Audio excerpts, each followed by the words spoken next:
Hello, good morning students. Welcome you again on my YouTube channel. Today we will discuss about magnetic effect of electric current. Next chapter हम लोग start करते हैं basic magnetic effects of current. इसमें आज हम लोग include करेंगे हमारे कौन कौन से टॉपिक्स होंगे, किस किस के बारे में हम लोग डिस्कस करेंगे. So first topic is what is magnet, second topic types of magnet, and third topic properties of magnet, and fourth topic magnetic field and lines, and last topic is current carrying conductor. Okay, today we will talk about these topics. This is the basic part 1 video. In second video we will discuss about numerical portion and derivations, all these things. So this is the part 1 of this lecture. In this lecture we will discuss about theoretical portion and fundamental properties of that magnets. Okay, so what is magnet? When we're talking about magnet, so magnet is a substance which attract iron pieces or iron materials or alloy of irons, है ना. ऐसे pieces जो क्या करते हैं, जो iron के pieces को अट्रैक्ट करते हैं, आयरन के अलॉय को, निकल हो गया, कोबाल्ट हो गया, उसको वो अट्रैक्ट करते हैं, उसको हम क्या बोलते हैं, magnet. Magnet is a substance which attract iron pieces or alloy of irons, like आपका कोबाल्ट हो गया, निकल हो गया, इन सबको क्या करता है, वो अट्रैक्ट करता है, उसको हम क्या बोलते हैं, मैग्नेट बोलते हैं, right. Next topic is type of magnet. When we are talking about types of magnet, there are basically two types of magnet. अगर हम मैग्नेट की बात करते हैं तो दो टाइप का होता है. फर्स्ट टाइप ऑफ मैग्नेट जिसको हम बोलते हैं परमानेंट मैग्नेट.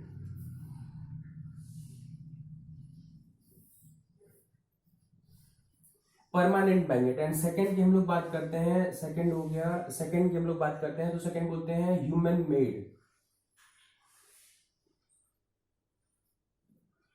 Made magnet. क्या डिफरेंस होता है? परमानेंट मैग्नेट मींस क्या हो गया कि the properties of permanent magnet is just fixed, जिसको हम बोलते हैं बार मैग्नेट.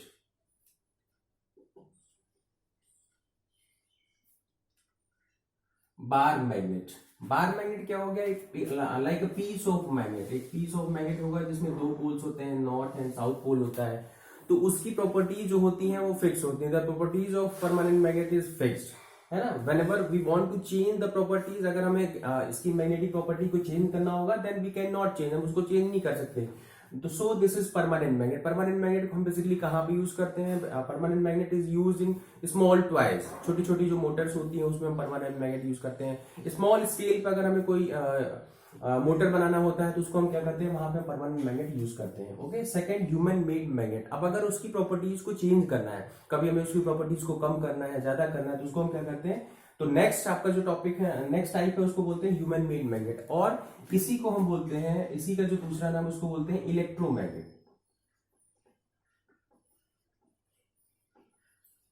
इलेक्ट्रोमैग्नेट क्या होता है कि इलेक्ट्रोमैग्नेट मींस आपको दो वर्ड दिखाई दे रहे हैं, इलेक्ट्रो और मैग्नेट. इसका मतलब ऐसा मैग्नेट जब हम उसको इलेक्ट्रिकल फील्ड देंगे तो वो मैग्नेट की तरह बिहेव करता है, that is called electromagnet. Electromagnet हम लोग कैसे बनाते हैं इसको, when you are talking about constructions of electromagnet, तो इसमें हमें क्या करना है, एक नेल लेना है. एक आयरन का हमने पीस दे दिया इस तरीके से, और आयरन के पीस में अगर हम क्या करते हैं, इंसुलेशन वायर्स जो होते हैं, इंसुलेटिंग वायर्स जो होते हैं, अगर उसको हम इस तरीके से वाइंडिंग के कॉइल के फॉर्म में बनाते हैं, और इसको, इसके जो दो टर्मिनल होंगे, इसको अगर हम बैटरी से कनेक्ट कर देते हैं, पॉजिटिव और नेगेटिव टर्मिनल से कनेक्ट कर देते हैं, तो this whole system behaves like a electromagnet. तो ये इलेक्ट्रोमैग्नेट की तरह बिहेव करता है. इसका मतलब जब हम किसी आयरन पीस पे कॉपर का वायर लेके, इंसुलेटेड वायर लेके, उसको हम बैटरी से कनेक्ट कर देते हैं, इलेक्ट्रिकल सोर्स से कनेक्ट कर देते हैं, then whole system behaves like a electromagnet. अभी हम लोग आगे बात करेंगे कि व्हेनेवर करंट कैरिंग कंडक्टर, कोई अगर वायर होता है उसमें हम इलेक्ट्रिकल फील्ड देते हैं, इलेक्ट्रिकल करंट देते हैं, तो सराउंडिंग वायर क्या होता है, मैग्नेटिक फील्ड क्रिएट हो जाता है. उसकी प्रॉपर्टी हमने क्या बनाते हैं, इलेक्ट्रोमैग्नेट बनाते हैं. ये क्या होगा, इसकी जो प्रॉपर्टीज होती हैं, इसकी जो प्रॉपर्टीज होती हैं just proportional to flow of current.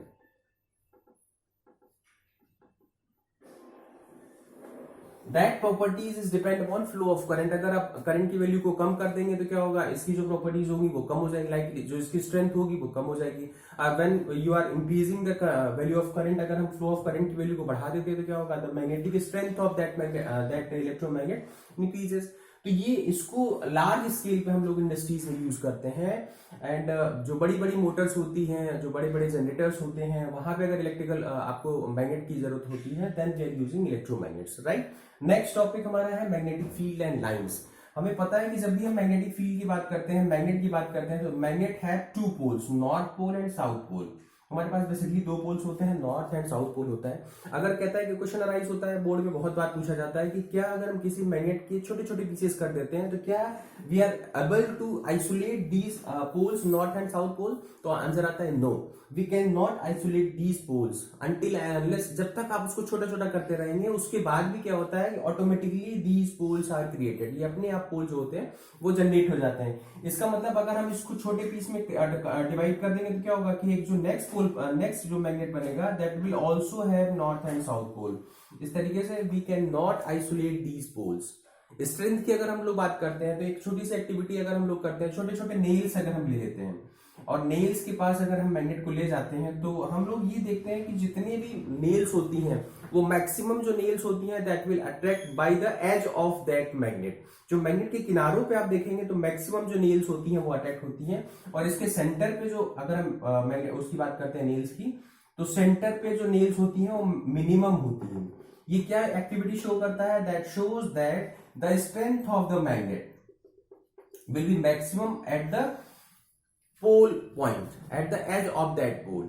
Okay, so this is all about that magnetic field and magnetic lines. अगर magnetic field की बात करते हैं क्या क्या बोलता है? the field surrounding of any magnet, magnet के चारों ओर का वो फील्ड है ना, एक ऐसा फील्ड जब हम किसी मैग्नेट को के चारों ओर का ऐसा फील्ड होता है जिसमें हमें कैसे पता चलेगा how we can feel that magnetic field are there or not? तो इसमें हम क्या करते हैं, एक डिवाइस होती है, इसको बोलते हैं मैग्नेटिक कंपास।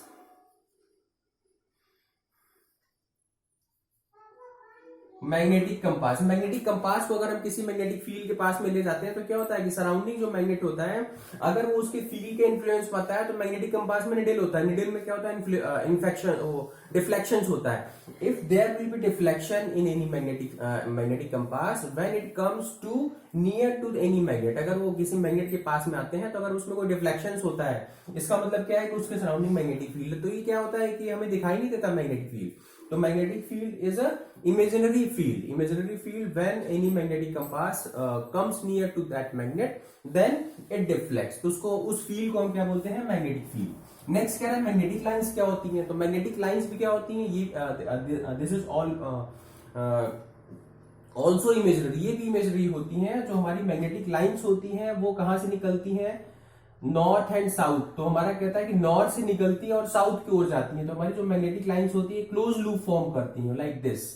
तो this is all about magnetic lines, north से निकलेंगी और कहां पे जाती हैं? साउथ की ओर जाती हैं। This is all about magnetic lines. कहते हैं कि दिस इज ऑल्सो इमेजनरी, तो मैग्नेटिक फील्ड हमारा इमेजनरी होता है, हमें दिखाई नहीं देता। मैग्नेटिक लाइंस जो होती हैं दीज आर ऑल्सो इमेजनरी, हमें दिखाई नहीं देती हैं। तो लाइंस की अगर हम लोग बात करते हैं तो नॉर्थ से साउथ हमारी मैग्नेटिक लाइंस शो करती हैं। बेसिकली मैग्नेटिक कंपास का हम कहां पे यूज करते हैं? तो अगर इंडस्ट्रियल पर्पस की बात करते हैं तो हमारे पास जो सेलियर्स होते हैं, जो शी होता है, चारों तरफ वाटर ही वाटर होता है, तो वहां में we can not identify north and south and east and west. तो हमें अगर डायरेक्शंस फाइंड आउट करनी होती है then we using magnetic compass. Magnetic compass को अगर हम फ्रीली सस्पेंड कर देते हैं, एक फ्रीली लटका देते हैं, तो उसमें क्या होता है कि उसके जो निडल्स होते हैं ऑलवेज फिक्स हो जाते हैं नॉर्थ एंड साउथ पोल पे, वो जाके रुक जाता है। तो इससे क्या होता है कि हमें पता चल जाता है कि ये नॉर्थ होगा या साउथ होगा।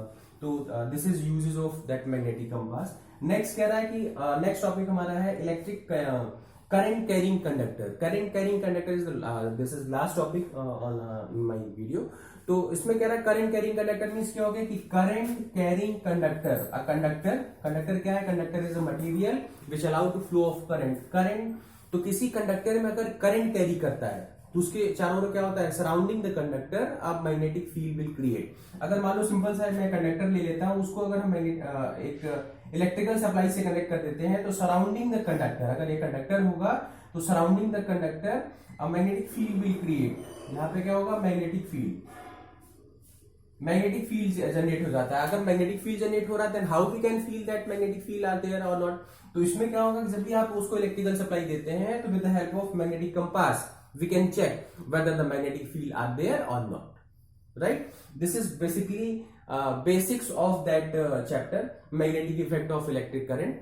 Okay, in next part we will discuss theoretical and derivations part, and I think you are able to understand what I am going to deliver. Okay, so try to learn these topics, and we will meet in next lecture. Okay, thank you, have a nice day.